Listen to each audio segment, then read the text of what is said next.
Waashaatti namni karaan bahaa dhibdee dukkanni dheerattee biiftuun ba'uu diddee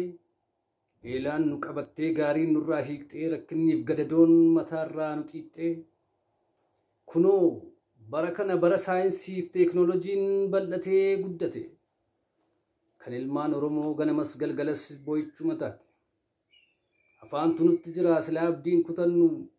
har'a abboor noof darbatu jennu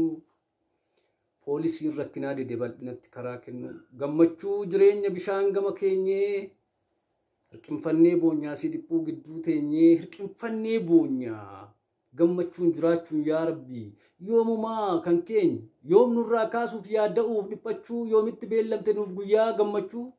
kan nuumi osii ofiinoon dhalanne ni jiraanna jennee jiraachuu dadhabne kumaatamaan dhume sabni kee lafa bal'aa ho'aa jedhee nuuf kenne harki kee utuu bal'eessanii caanqaa kee daangaa kee anabbaa biyyaayyoo Oromticha boonaa lafti duran qaaqe erga gaafa tokko jedhee daangaan biyya keenyaa Oromiyaa diigame waanni aja'aa tortoraan rakkinaaf gidiraan fiigee nutti tolname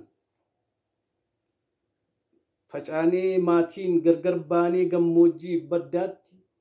argita yaa rabbi ilmaan Oromoo irraa rakkoon hafe jira xiqqoomma guddaatti boquu buusanii deemuun dachii fi dhaalamuun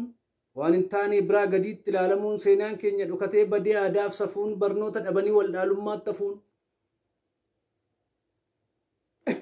dura baankee diina sarmu lafa dhiitee rifachiisa korma dhiiraas hin maalumaaf yeroo humna si dhabsiisa